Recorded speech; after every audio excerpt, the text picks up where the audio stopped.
Wayne Franson always believed he had a way with animals. He was born on his parents' dairy farm in 1946 in Wisconsin and had therefore been exposed to hard work and animal work from a young age. He became a teacher of industrial arts at Stevens Point High School, but he desired something more. His adventurous spirit and admiration for animals led him to make the biggest decision of his life. He decided to buy an elephant. From his high school teaching job, Wayne managed to save up $25,000. When he saw an advert selling an elephant in the trade newspaper, Amusement Business, he called them right away. The elephant was in Pakistan, and he paid $8,000 for her and another $1,200 to fly her to America. He and his brother drove to the airport to meet her and transported her back to his farm in the back of their pickup truck. That's when the Franson Brothers Circus was born.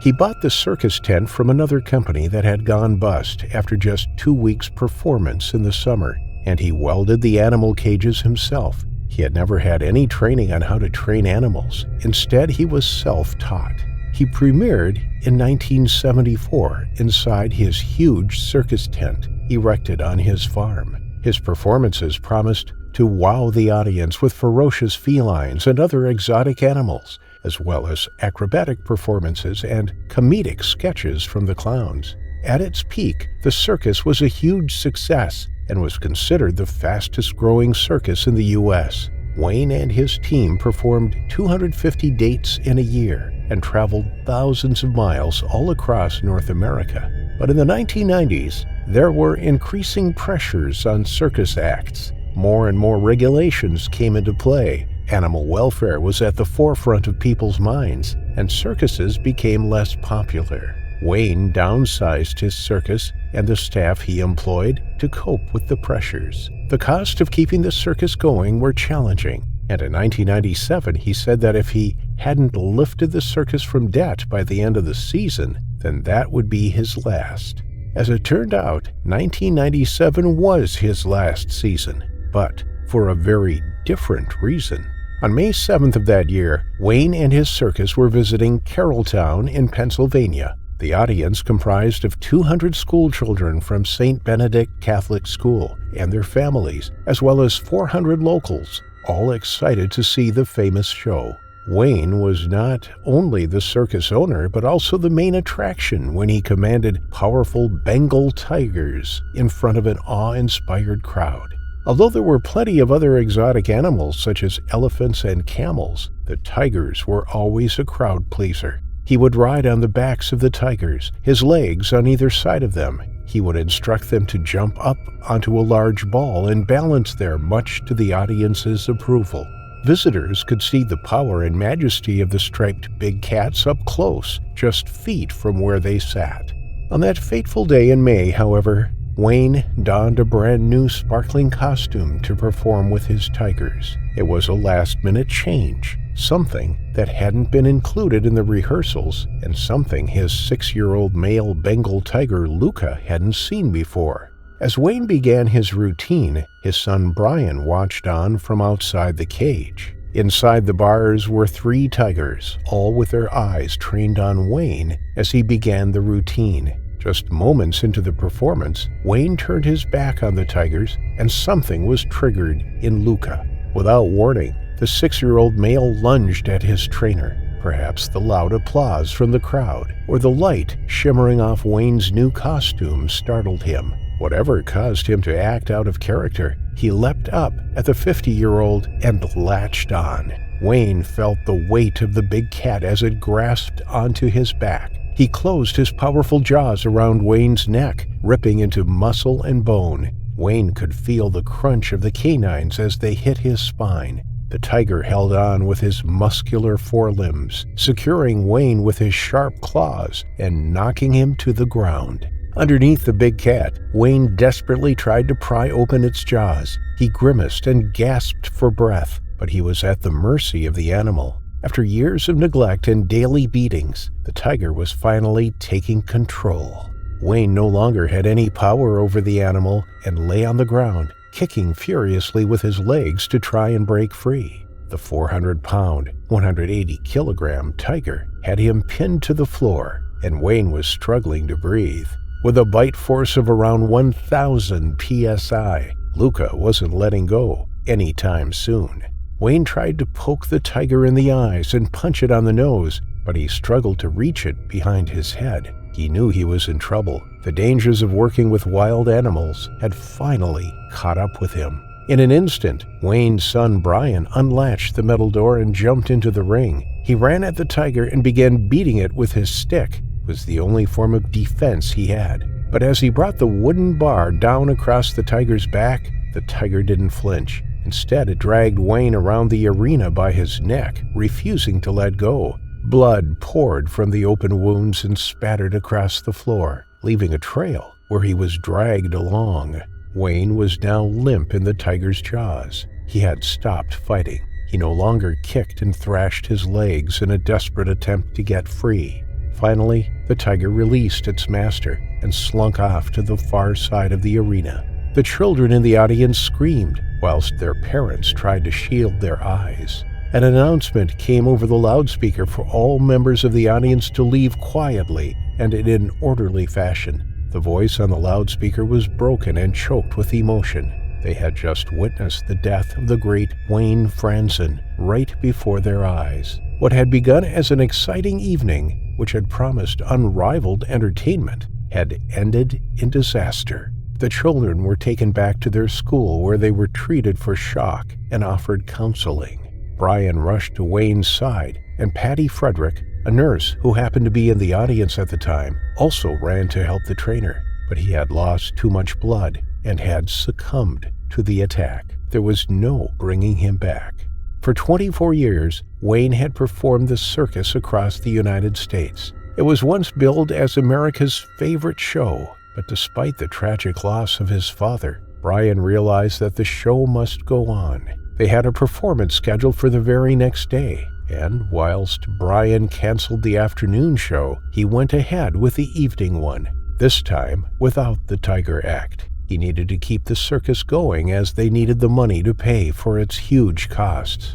Despite obvious flaws in the treatment of the animals by today's standards, inspectors of the circus claimed that no mistreatment had been brought upon the tiger and deemed the circus safe to continue. But behind closed doors, the treatment of the animals was sadly incredibly poor, and by continuing its acts, further misery and suffering was inflicted on the animals that they used.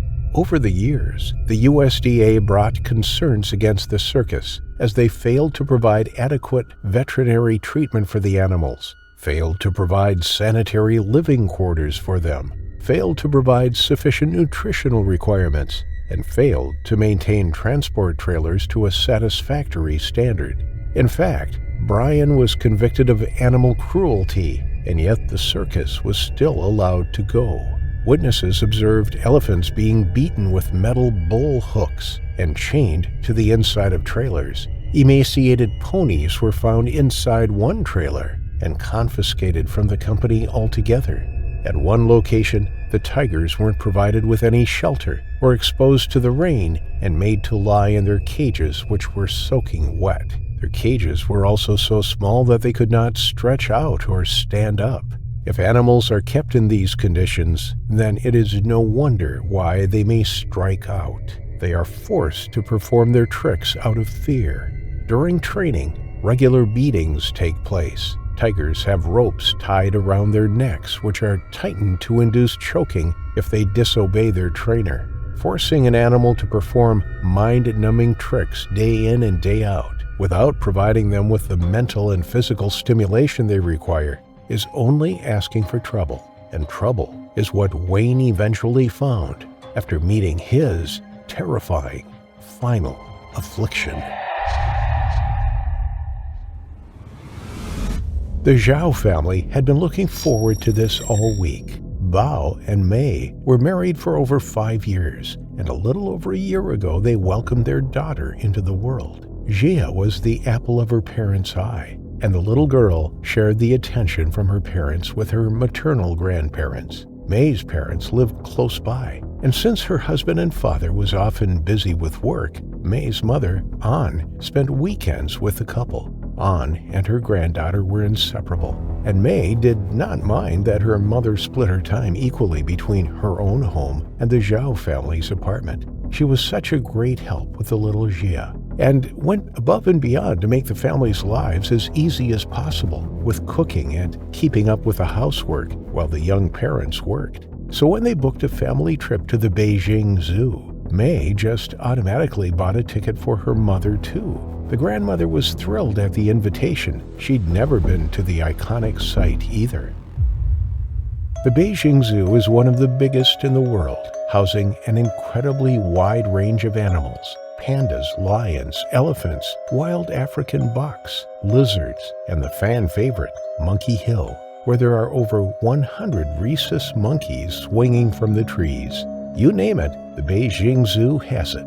And they offer a unique experience where visitors can drive their cars through the many acres of land that hold these animals. The zoo does not believe in penning their animals in small and inhumane cages. Instead, they allow them as much freedom as they possibly can, so that they can live their lives out as naturally as possible. The experience is as close to a real safari as you can get outside of Africa. So that morning, the Zhaos loaded their car full of snacks and drinks. However, May was slow to start. She'd woken up feeling a little nauseous. But she wasn't going to miss out on such an amazing family outing, and rescheduling the whole weekend would cost a lot of unnecessary money that the working family couldn't afford to waste. So May stayed at the back with her daughter for the first leg of the ride. After 2 hours, Bao parked the car in front of the ticket gates. He'd had a late night at work the night before, so May offered to drive them through the first half of the park while he kept her company in the passenger seat, with An taking over her place next to Jia, who was strapped safely into her car seat. May was feeling a little better than she did that morning, and she was sure she'd be fine to take over for most of the ride. Starting at the north entrance, they drove south, stopping first to see the reptile exhibit. Up next were the African animals. Lions, giraffes, and rhinos were all present. Just as their third hour in the park came to an end, they saw the tropical birds and the northern bears. That's around the time that little Jia nodded off. The toddler was long past her nap time, and she was most likely going to be out like a light for the rest of the ride. All in all, the morning had been an enjoyable one, but by noon, May was starting to feel ill again. The heat of the afternoon sun beat down on her, and she went from feeling slightly queasy to feeling downright faint with nausea. Just as they turned into the south wing of the park, entering the tiger enclosure, An noticed her daughter's pale complexion and encouraged her to switch places with Bao. They were past the halfway point by now, just where May agreed she would ride to. And even May had to admit that it was time to swap places with her husband before the dashboard became painted with the contents of her stomach. None of the occupants of the car had anything else on their minds other than making the change in drivers. It genuinely did not occur to them that they were in any danger at all.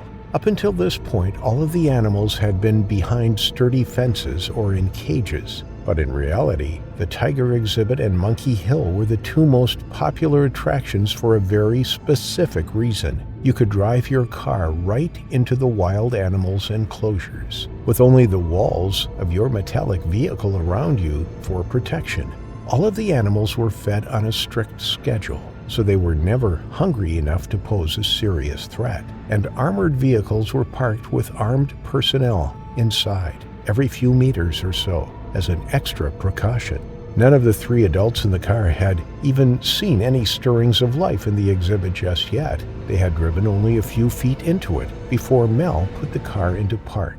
She released her safety belt, opened the door, and got out. Even the two Siberian tigers that were hidden in the trees were taken by surprise. Never in their entire lives of captivity had a human walked so freely amongst them. It was always just cars that drove past, and the zookeepers that threw their meat shares out of those big armored vehicles twice a day, where these animals ever saw any humans at all. Even though they were bred and raised in captivity and never once hunted a day in their lives, The moment they laid eyes on the walking, living creatures stepping out of the car, their primal instincts kicked in, and May was locked into the sights of their yellow eyes. She walked from the driver's side, around the front end of the car, toward the passenger side door. Bao's safety belt had gotten a little stuck and he was having trouble getting himself out of the harness. Annoyed, May reached the passenger side door and opened it for Bao, scolding him to hurry up as she did so. It was this sudden burst of noise from May that triggered one of the felines into action. Before now, he was too confused to decide how to react, but the sudden sound that came from the woman wiped all traces of thought from his mind.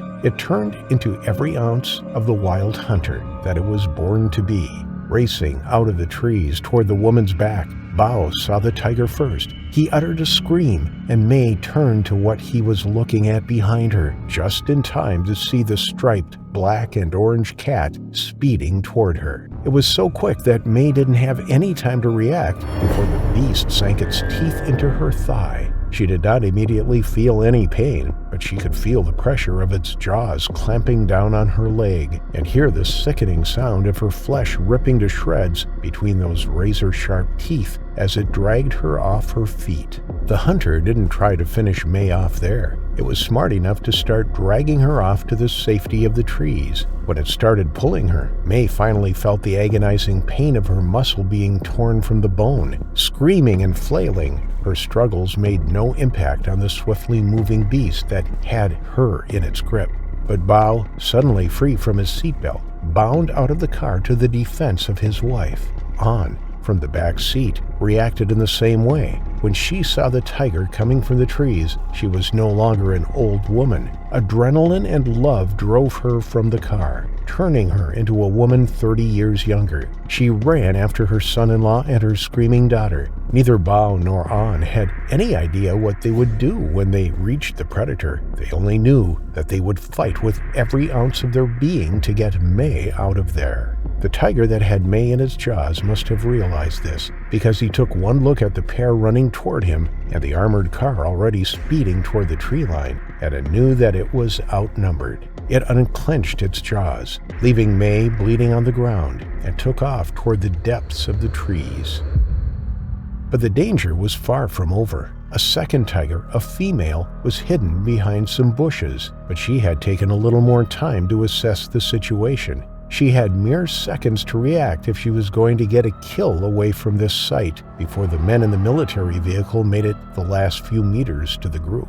Once they arrived, the tiger's chances of a successful hunt went down to 0. The tiger leapt out of the bushes and landed right on top of the smallest and weakest member of the group, and that was the elderly An. Bao was already kneeling beside May, trying to hoist her over his shoulder, but he was having trouble lifting her, so he carried her in both arms instead. He was going to run as fast as he could to get her back to the car, and with May already screaming in his ears, he didn't hear or see the attack on his mother-in-law behind him. An was driven into the ground by the 300-pound animal. The tiger went straight for the jugular, sinking its teeth into An's neck, shoulder, and face. An did not even get the opportunity to yell out. The force that clamped onto her completely crushed her airways and neck and rendered her ability to push air past her vocal cords obsolete. The female tiger saw that the personnel carrier had come to a stop, and half a dozen men carrying firearms rushed out. She heaved the struggling woman toward the trees, but her teeth tore right through An's neck, essentially yanking the older woman free. Bao turned, carrying May in his arms, ready to sprint to their family car, but he stopped short. There were at least 6 men holding weapons running towards them. His mother-in-law lay on the ground. The severed artery in her neck was spouting blood out of her like a fountain, and the orangey blur that was the female tiger shot back into the trees like lightning. The men took May from Bao's arms and loaded An onto a stretcher. An was no longer moving, and even Bao knew that there was nothing anyone could do. She just bled out so fast that she was dead before they even got her into the back of the personnel car beside her injured daughter. Bao followed them in his own car, his daughter still strapped into her car seat, where she had slept through the entire ordeal. Fast forward 8 months later, and May had endured several surgeries. A funeral was held for An. Bao and May still had nightmares, and baby Jia had grown like a weed. But the horrific events of that day, so many months ago, were far from over, because the Zhao family filed a lawsuit against the Beijing Zoo. That first year of recovery and the lawsuit now upon them, the Zhao family were drawn into an incredibly drawn-out lawsuit. It's been almost 7 years, and it's still not completely come to an end.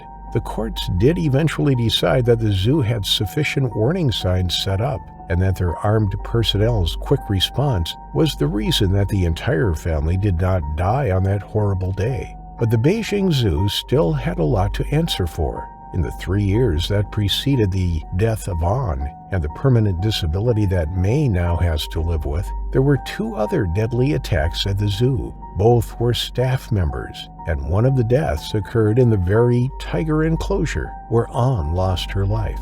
The tiger responsible for An's tragic death at Beijing Zoo Park was not euthanized by the zoo. Instead, it remained in an enhanced enclosure away from the public to prevent any other park visitors from meeting their terrifying final affliction. Night had finally fallen, and the young man hiding behind the bushes finally came out. He'd bought a ticket at the Vizag Zoo's entrance that morning and moved alongside the other Pakistani people and tourists through the winding paths, barely listening to the tour guide talk about the animals. He didn't need to listen to the guide's descriptions. He'd been hearing the same rehearsed lines for the past 3 days now. He'd been walking the entire length of the zoo for that long, memorizing the paths and the schedules that the staff fed the animals on. No one recognized him, even though he'd been a constant face for several days now. He was a rather nondescript man of average height, and being a Pakistani native himself, he blended in perfectly with the crowd. He'd spent his entire teenage years saving up money to visit the zoo every few months, and he always came for just one thing: the tigers. The other animals were lovely, sure, but nothing could compare to the majestic tigers. Once, in his late teens, he hid behind a shed when the gates closed, just to watch the employees feed them.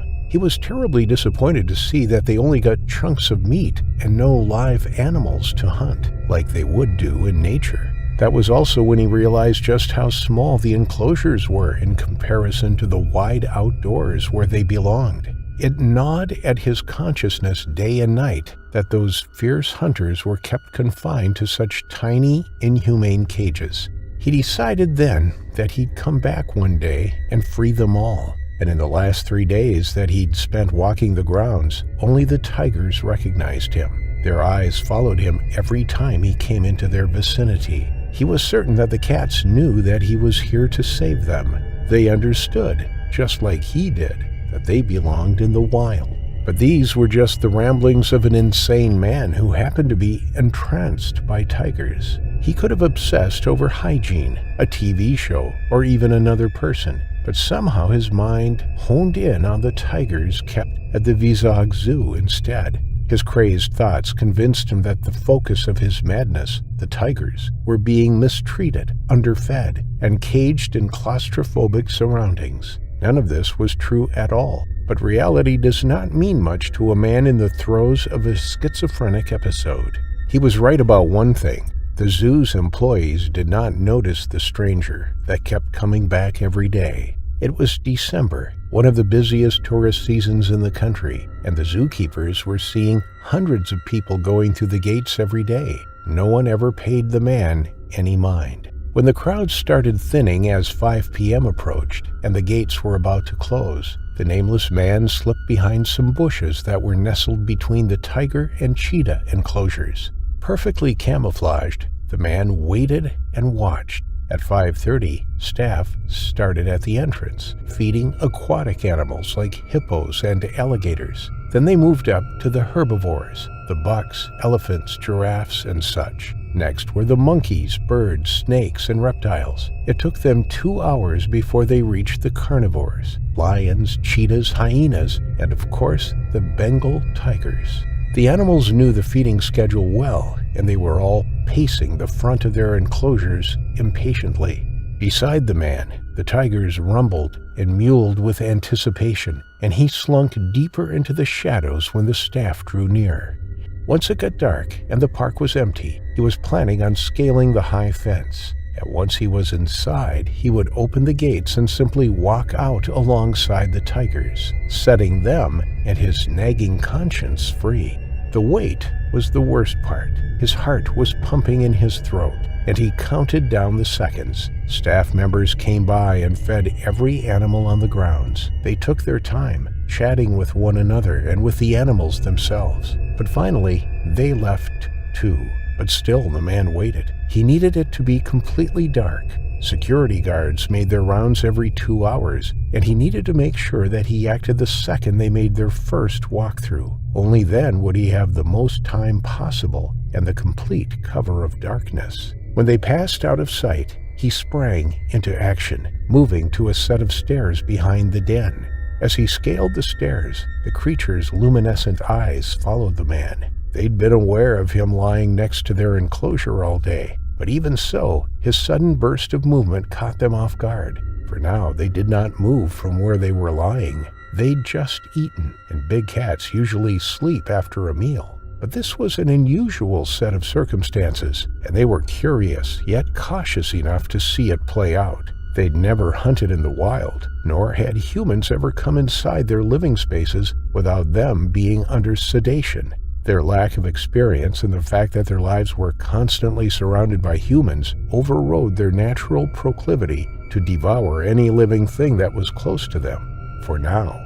Then the man's feet touched the ground, and his warm, living scent became overwhelming. The man stood up and brushed himself off, turning to face the tigers as he did so. They'd gotten up when he struck the ground, and they were slowly moving forward to investigate the stranger. When he saw the 4 felines moving slowly toward him, a wide smile spread across his face. Their slow approach was friendly. Surely they recognized his intentions. They must have sensed that their savior was with them. But that smile was a mistake. His teeth were now barren. For predators, this is a sign of aggression. When his white teeth flashed at them, their caution went out with the wind, and they sprang into action. Simultaneously, 3 of the 4 leapt at the figure, roaring as they did so. The man heard their roars, and they vibrated into his very bones. His look of delight turned into an expression of horror when the pack stormed at him. For all of his preparation and his certainty, he'd never even considered an attack.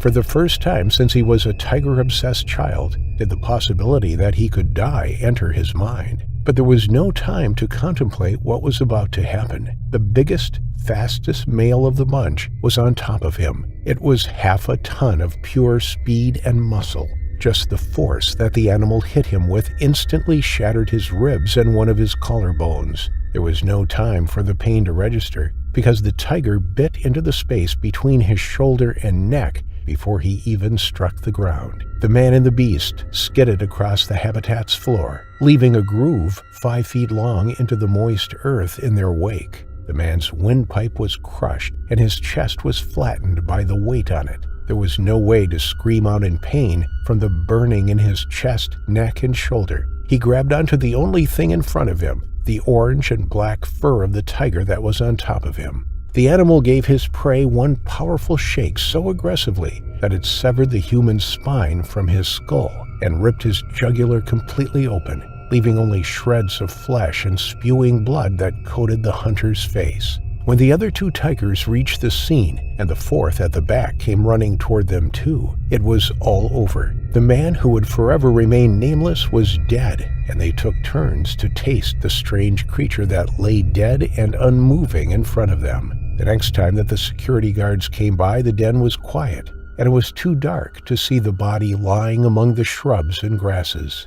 There was no reason for them to raise the alarm, since there was simply nothing to see anymore. But the next morning, when staff came around to feed the carnivores again, one of the women became concerned that none of the tigers were hungrily waiting for their breakfast. They were all lazily lounging in the morning sun, not at all interested in their scheduled bloody chunks. She peered in at them, searching for a sign of injury or distress, but they all looked perfectly content to her. It wasn't until she spotted the biggest male sitting in the bushes, guarding his kill, that she ran screaming for help. The predator was proudly sitting beside the corpse, happily chewing on a bloody tennis shoe. The tigers were sedated with dart rifles, and what little was left of the body was removed from the cage. They found the place that the man had hidden from the staff, a hollow in the bushes littered with water bottles and snacks, but there was no form of identification among his possessions, and his body was so torn and shredded that there was just no way to identify him. Since that December in 2023, he's remained a John Doe, and no one has come to claim him. Experts have deemed this attack to be a provoked attack, considering that the unknown man had invaded the tiger's enclosure. The tigers will not be euthanized or moved from the park. However, after having experienced hunting and killing live prey and tasted human flesh for the first time ever, can these tigers ever be trusted around people? Some people believe that it's only a matter of time before they strike again, bringing another innocent person to their terrifying final affliction. Today, we look at the very preventable death of 66-year-old Norman Buwalda. And even though this happened in 2012, this case actually started 10 years earlier in 2004. You see, Norman had a liking for exotic cats. The bigger and more vicious, the better. He lived in a quiet Ontario neighborhood where nothing exciting ever happened. Kids still played out on the streets. School buses arrived every morning to pick children up for school, and the older residents walked their dogs in the evening. But in that sleepy neighborhood, Norman kept no less than 5 big cats on his property. Among them were a massive 650-pound Siberian tiger, a young male African lion, a cougar, and 2 other wild cats that were never identified. Even though Norman kept their cages well maintained and his safety protocols mirrored those used in zoos, the neighbors were understandably uncomfortable having the dangerous predators right in the middle of the place where their children played every day. They couldn't do much about it. Norman was the head of the Canadian Exotic Animal Owners Association, and he knew the laws back to front. He had permits for his animals, and he passed every inspection on his cages, and the fencing around his yard was all up to standard. According to the law, Norman was within his rights to keep the dangerous predators right next to the bus stop outside of his house. But just like the neighbors feared, a terrible accident happened when a 10-year-old boy traveled all the way from Toronto to visit Norman with his parents. The boy was doing a school project on Siberian tigers, and he'd traveled all this way to get up close to the real thing. He was taking pictures of Norman's prized feline possession when the tiger struck. The poor lad had gotten right up close to the cat's enclosure when the animal lashed out and its claws raked the boy's face and neck right through the fence. The boy survived, but only barely. The lacerations on his neck were millimeters away from his main artery, just a hair to the left, and he'd have bled out in seconds. His face was left terribly scarred, and no amount of surgery was ever able to fix his now permanently crooked smile. The attack would lead to 2 years in the courts. The neighbors rightfully took it to every judge that would hear them. But Norman was within the law to keep the animals, and by some miracle he never even faced any repercussions for the boy's grievous injuries, nor was he required to get rid of the tiger. Furious, the neighborhood was forced to back down for the time being. If Norman's cages were up to standard and he kept passing inspections, there just wasn't anything they could do about it. Just a year after Norman's last appearance in court, they dragged him back on the stand. He'd taken the teenage lion out of its cage and allowed it to play with his dogs right there in his backyard. A quick-thinking man managed to get a few photos to present to the court as evidence. Norman, for all his heavy cages and stellar inspection record, couldn't weasel out of this one. What he'd done was utterly irresponsible. and the only reason no one got hurt was because the lion was relatively young and probably hadn't been kept in a single small cage for long enough to have driven it mad with frustration yet. This was enough for the courts to force Norman to rehome the lion, cougar, and the other 3 cats on his property. But somehow, Norman managed to keep the Siberian tiger in his possession yet again. The neighbors were still fighting to change the laws in Ontario to prohibit dangerous animals from being kept on residential properties, hoping to finally be rid of the animal that had proven once before that it was perfectly capable of attacking a human being. But Norman fought them for another 2 years, all the way up to May 19th, 2012. That morning, Norman started his day as per usual. He fed his dogs, and before he took them for a walk, he headed off to visit the magnificent tiger that already sat waiting for his breakfast. The cages that Norman had installed were very much like you'd find in any zoo or park that holds animals this big and dangerous. The tiger had a large living space, stacked with straw to roll around in, and plenty of logs and tires to climb and play on.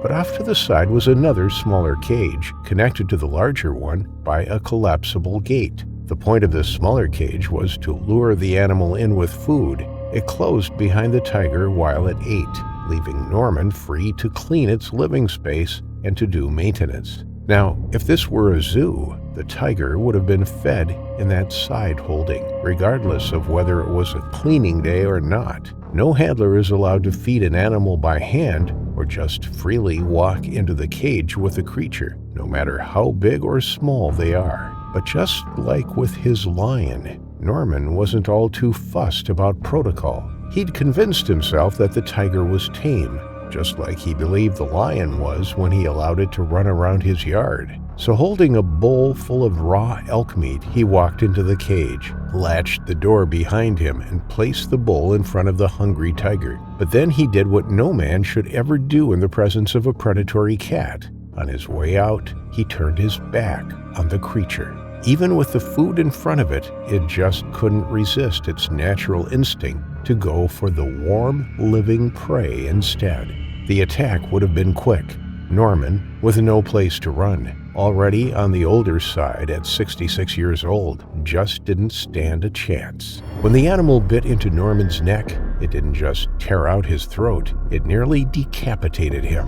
The predator, now with a fresh kill at its disposal, forgot all about the chunks of elk behind it and focused on eating Norman instead. For 2 hours it devoured him in peace before Norman's cousin, who just happened to come around for an unannounced visit, came upon the grisly scene. By that time, there wasn't much left of Norman to remove from the cage. Everything between his feet and chest were already consumed, and the tiger's blood-stained snout was enough to send Norman's cousin into hysteria. She went into such a state of shock that she required 3 nights in the psych ward under sedation after the discovery. The only 2 positive things that could be taken from this horrible event was that Norman remembered to at least latch the gate shut behind him, or the animal would have certainly made its way out into the neighborhood. And secondly, the neighbors were finally vindicated, even if it was thanks to the rather morbid death of the very man that gave them so many sleepless nights. The tiger miraculously again avoided a death penalty. The family were allowed to sell it off to a private collector whose identity was never disclosed. The neighbors went onto the property themselves to dismantle the cages once the tiger was gone, but to their horror, they discovered that Norman had installed 2 brand new holdings. Apparently, he was planning on restocking his property with even more ferocious cats before his death. This last fatal report and the fact that Norman was planning on procuring more animals was enough to finally get the change in laws that Ontario needed.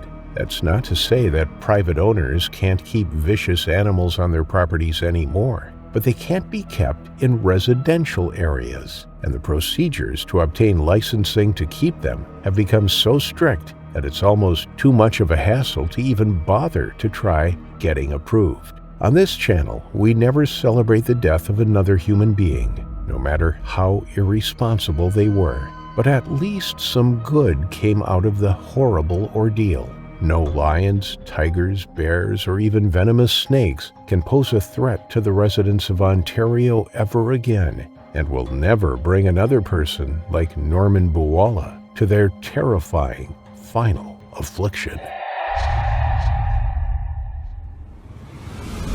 If you want to see tigers in the wild, then India's Ranthambore National Park is a good place to start. Situated in the Sawai Madhopur district of southeastern Rajasthan, the park encompasses 400 square kilometers and is home to between 80 and 90 tigers. But there were serious management flaws, which was making the park dangerously unsafe. When a single male tiger requiring up to 100 square kilometers of territory, the national park simply wasn't big enough to contain so many tigers. And that's not all. Visitor numbers weren't monitored or capped. More than 2,000 tourists drove into the park every day. There were no restrictions on the noise they made or the way in which they behaved. People drove along with their car windows open. They ate inside their vehicles and caused a significant amount of stress for the tigers in the reserve. The park's owners needed to increase the size of the park, but with both legal and illegal mining being carried out in the surrounding area, securing suitable land to expand was not an option. The park was already housing more than double the number of tigers it was capable of sustaining. A lack of prey and the constant stress from human noise and traffic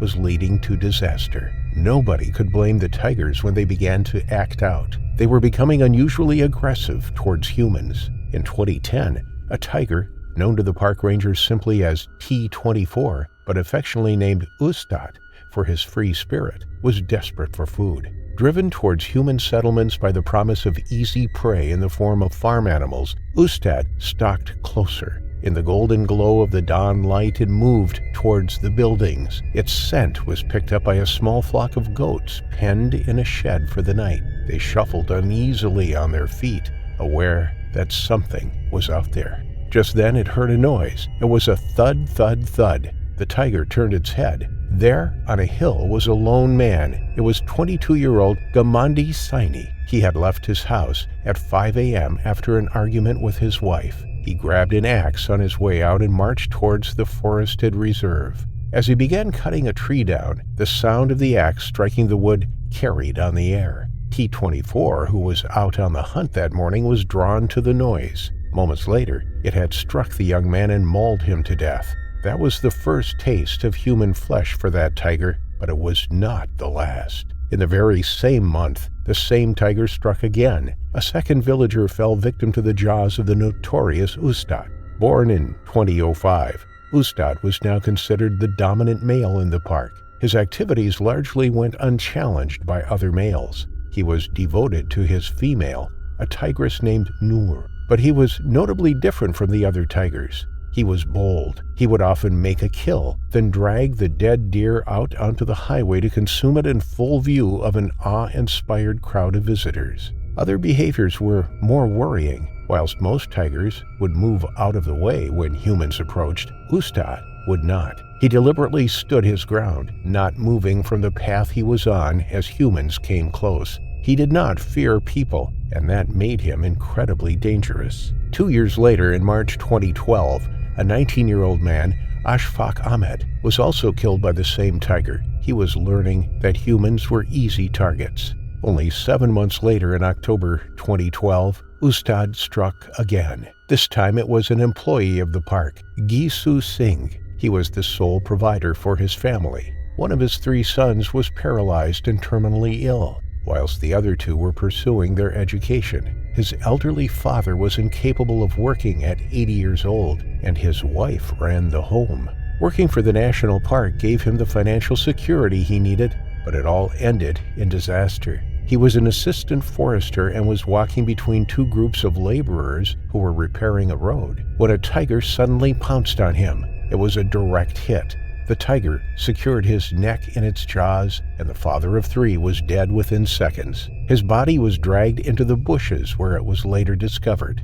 Ustad, T-24, had struck again. The tally for Ustad was mounting up. He had turned into a man-eater, actively seeking out humans to feast upon. He was dangerous and unrelenting. There was no knowing how many other deaths could be attributed to the alpha male, but nothing would be done about him until he had claimed his fourth victim. Wildlife activists insisted that he remained in the park. He was certainly a huge draw for visitors with his striking coat and lack of shyness. He was a photographer's dream, but the way he had been treated was affecting his behavior towards humans. He had been tranquilized and caged numerous times during attempts to provide veterinary treatment, once for an injured paw, once for constipation, and once to fit a tracking collar.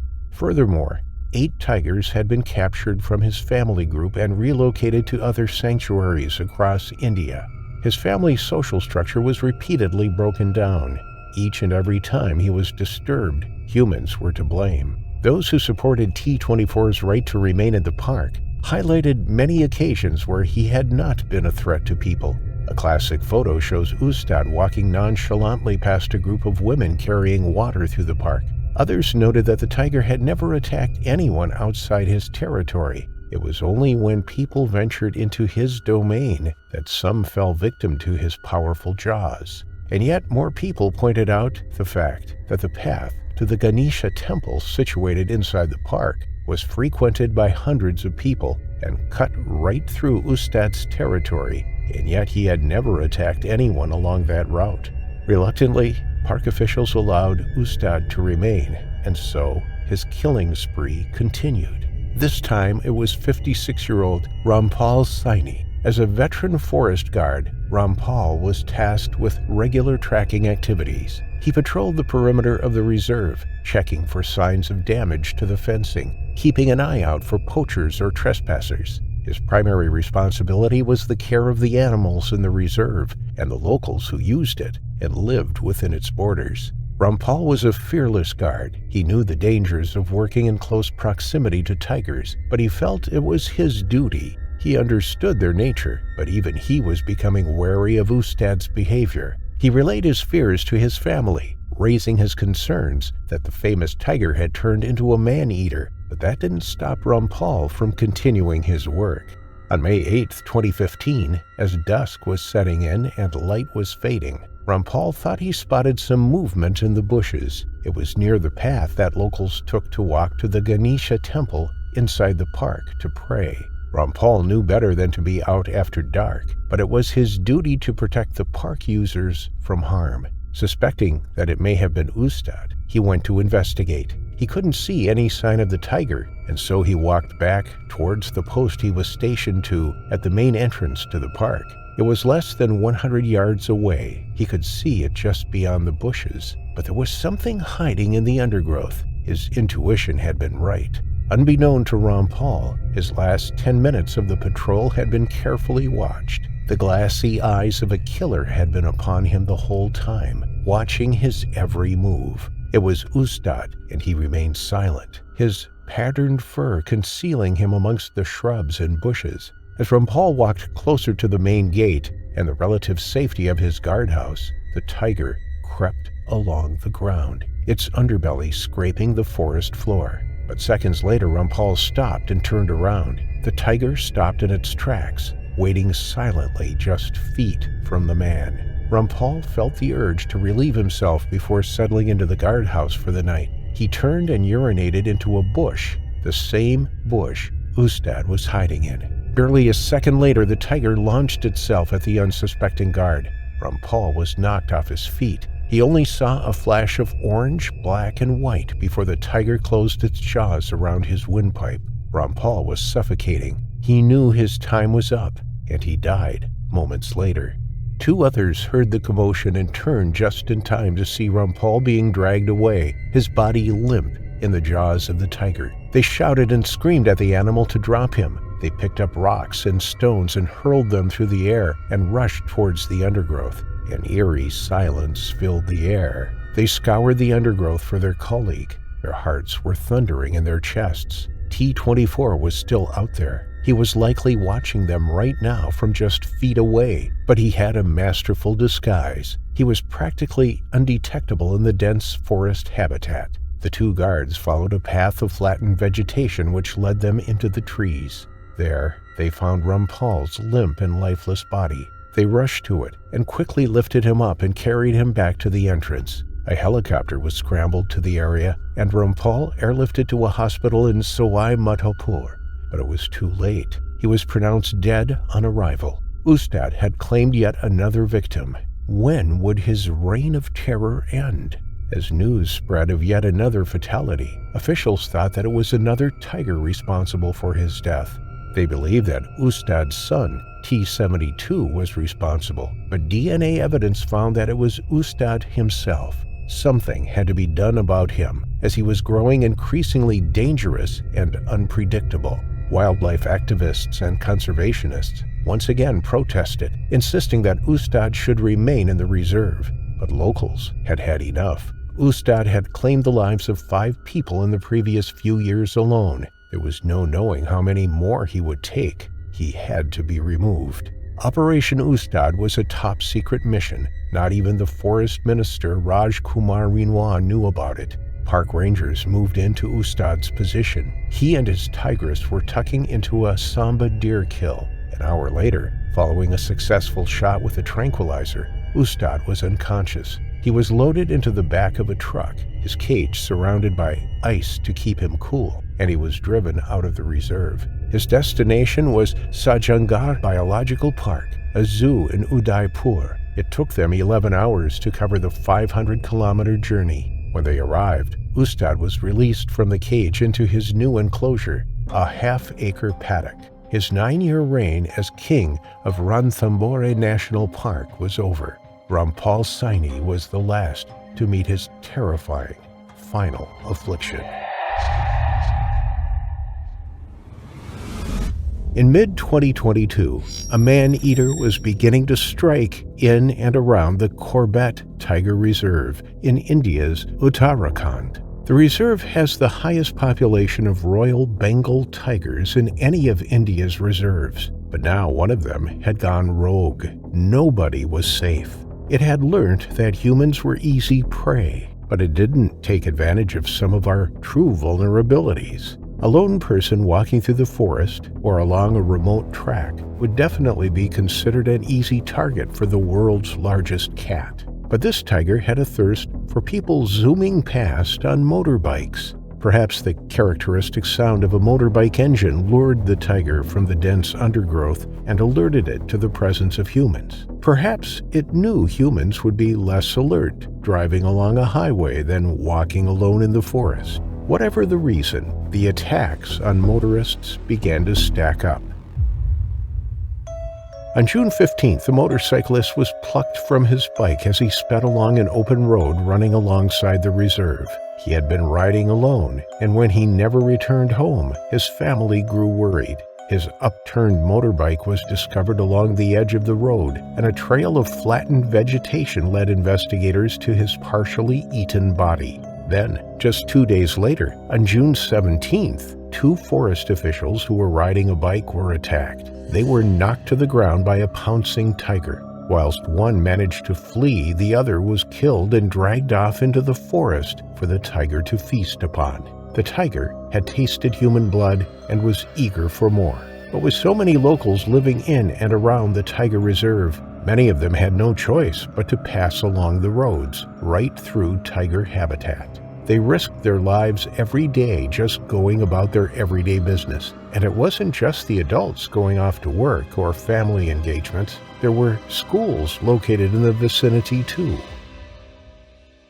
On Saturday, July 16th, 2 friends, Afzarul Ahmad and Mohammed Anas, traveled from their village of Jihal to Nainital for a day trip. They traveled by motorbike, taking one of the main roads near the reserve. As evening approached and dusk set in, the 2 of them headed for home. They took the main road via Ramnagar, which cuts through the Corbett National Park. Mohammed jumped onto the front of the bike, and Afzarul sat as the pillion passenger on the back. As they made their way along the highway just after 8 p.m., the sound of their motorbike could be heard across the reserve. The engine's rattling carried on the air, and in the dense woodland, a tiger pricked its ears. But this wasn't just any tiger. This was the tiger. it made its way through the undergrowth towards the sound. Camouflaged in the half-light and hidden by the vegetation, stealthily it moved into position for the perfect ambush. Then, as the two friends approached, it crouched down, ready to pounce. Muhammad and Afzarul were blissfully unaware that they were heading straight towards some of the most formidable jaws in the animal kingdom. In a flash, something hit them side-on. The tiger had launched itself at the pair as they rode past. The force from the hit sent the bike careening across the road. Muhammad tried to correct it, but the wheels skidded and the bike crashed to the ground, sending the two men flying off it. They immediately leapt to their feet and came face to face with the tiger. Staring into the eyes of the beast, the two men knew they were in trouble. Standing 1 meter, 3 feet at the shoulder, and almost 3 meters, 10 feet long, it was an intimidating and terrifying sight. There was no way to right the bike in time. There was no way they could defend themselves against one of the most feared predators on the planet. Muhammad skirted around the opposite side of the bike, whilst Afzarul ran towards the front. As he did so, the tiger lunged forwards and grabbed him. Muhammad glanced over his shoulder, horrified to see his friend in the jaws of the beast. Afzarul let out a cry as the tiger sunk its teeth into his flesh, having canines up to 10 centimeters, 4 inches long. Bengal tigers can suffocate their prey in seconds. They typically approach their prey from the side or behind and ambush them when close enough. They are powerful and incredibly strong, regularly taking down guar and water buffalo, as well as sick or injured Indian elephants. The 25-year-old man was hardly going to be a challenge for the Royal Bengal tiger. As the tiger closed its jaws around Afzarul's neck and shoulder, he struggled to break free. He could feel the air being cut off from the vice-like grip of the animal. Just a second later, he was dragged into the undergrowth, still with some fight left in him. But he was fading, and it wouldn't be long before he was suffocated by the big cat. Muhammad ran from the scene. He ran as fast as he could to try and find help. There was nothing he could do to stop the tiger, and he could hear his friend's final cries as he ran away. Terrified and running for his life, Muhammad eventually made it to a forest department post. He banged on the door and barged inside the room, shaken and desperately begging for help. Immediately, a search and rescue team made up jointly of officers from the Ramnagar Forest Division and those from the Corbett Tiger Reserve rushed to the scene of the attack. They called out to Afzarul in the dark, but there was no answer. Only the breeze through the trees could be heard amongst the shadows. They stepped into the undergrowth, scanning the darkness with their flashlights. It wasn't long before they came across a bloodied mobile phone and Afzarul's bag. Continuing further into the reserve, their search led them to a river inside the forest. Scanning the bank, they stopped dead in their tracks. They had come across a gruesome discovery. 2 severed hands lay on the dirt. There was no sign of a body. There was no guarantee the hands belonged to Afzarul, but the chances were high, and they knew it. The search team decided it was safer to continue their search in the morning. It was an agonizing wait for Afzarul's family, as well as Muhammad, but deep down they all knew to expect the worst news. When news got out about the attack, officials warned people to stay away from the forest. It was too dangerous for people to venture there with a killer on the loose. It was up to the authorities to locate the tiger and relocate it, but that was no easy task. First, they had to find the victim. In the light of day, it was much easier for the rescue team to search for Afzarul. It wasn't long before they made their discovery. Just 300 meters from the road where the young man had been snatched lay his mutilated body. Next to him were his shoes. It was a horrifying finding, the one which the search team were expecting to find. Although the recent attacks were well known in the local area, it was still a shock to have yet another death confirmed. There was a village high school nearby, and there were concerns that the tiger would strike again. Officials circled the school grounds to keep the children safe, determined to stop the tiger from attacking again. Everyone had their eyes peeled, looking for the elusive tiger. 14 camera traps were installed in the area to try to locate the tiger, but it remained elusive, Perhaps it knew it was being hunted. It avoided capture, and the fear continued to grip the locals. Angry and frustrated from a lack of protection, locals blocked the road in a protest. They wanted a right to live free from fear. It seemed the reserve had competing interests, protecting a valuable species and bringing in tourism to the area, as well as lying alongside people's homes and routes to and from work. Was there a way the local government could protect them from the tigers? But as communities and settlements continue to expand into the tigers' territory, there is going to be more conflict, and tragically, India's endangered big cat will undoubtedly bring more locals to their terrifying final affliction.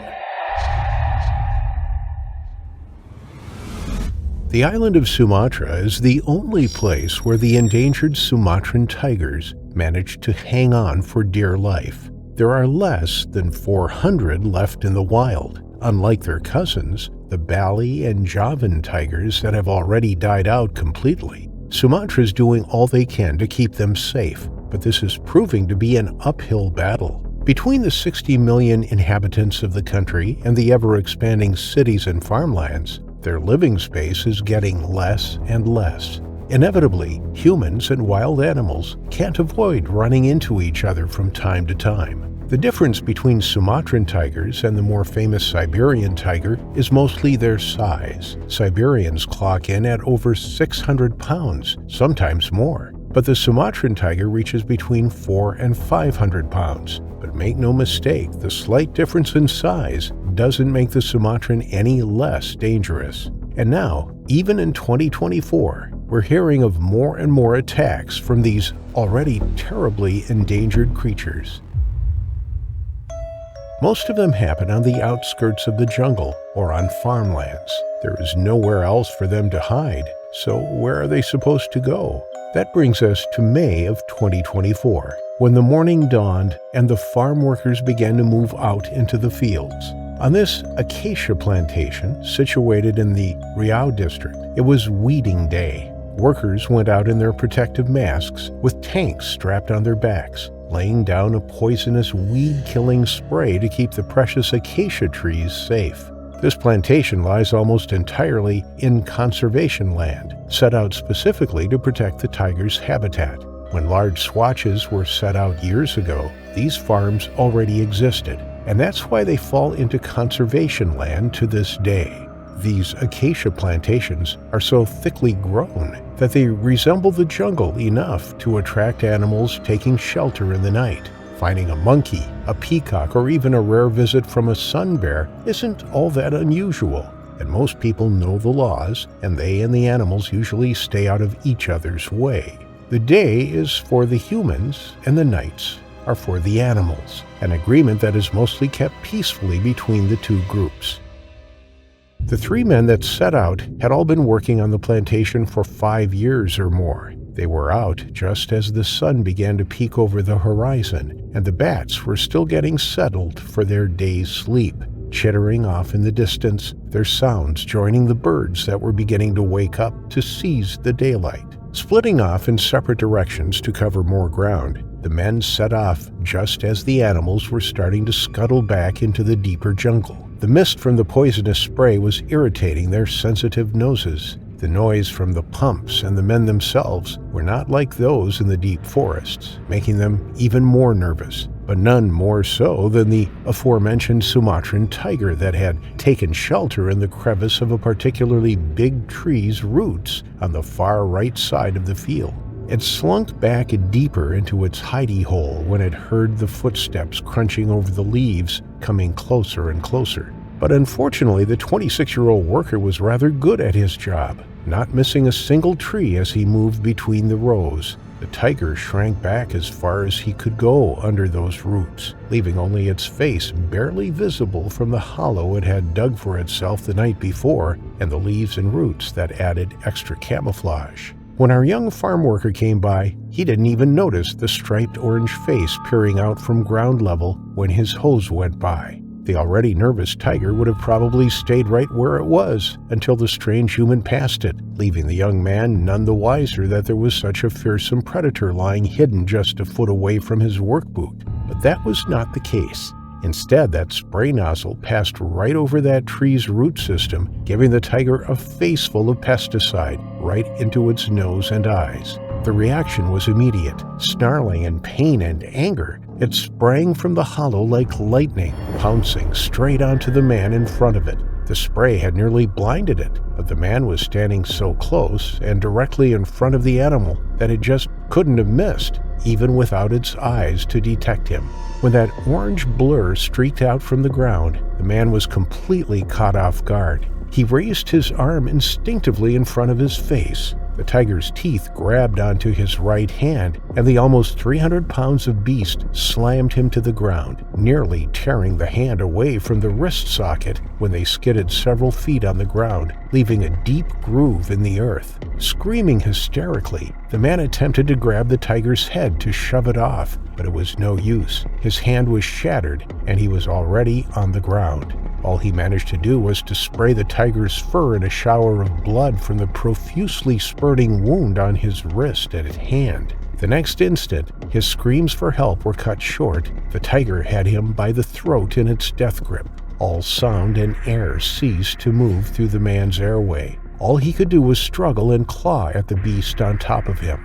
As the body of the struggling man beneath the creature began to lose his fight, becoming weaker and weaker from lack of oxygen, the tiger's eyes and nose began to clear from the stinging spray. The other two men had heard the screams for help. They dropped their equipment right where they stood and began running toward their friend without a second thought. Their heavy work boots pounded toward the scene, and they called for their colleague, alerting the animal of more approaching humans. The sheer amount of noise they were making as they ran toward him probably saved their own lives. The animal's eyes were cleared, but it was still in pain and half mad because of it. But it didn't feel like it could take on what sounded like many humans running toward it. So it took off into the trees, running toward the deeper jungle, leaving behind him a broken man lying in the leaves. When the workers arrived, he was already dead. The blood seeping into the ground was still warm. If he hadn't died from oxygen deprivation, then the wound on his neck would have bled out in seconds. His entire throat had been ripped out, leaving only tendrils and ribbons where there once was muscle and bone. Strands of orange fur were embedded beneath his nails as he tried to fight back. Authorities found the hollow and the footprints that led back into the forest. Given the evidence at the scene, this was not a tiger out to actively hunt humans, merely a terrible case of bad luck. But still they went out to search for it. No matter how few of the Sumatran tigers are left, a killer is still a killer, and it needs to be dealt with. But it seems that the creature was long gone, back in the jungle where it wants to be. Given its experience with the poisonous spray, it will probably be smart enough to avoid the acacia plantations altogether. Only time will tell, but it's unlikely that it'll ever be found. We'll know for certain in the next few weeks. As smart as tigers are, they have also been known to exclusively hunt humans after they've gotten their first taste of human flesh. And seeing how easy it can be to catch them, they just can't resist the easy meal. So now we wait and pray that this plantation worker will be the only one to meet his terrifying final affliction.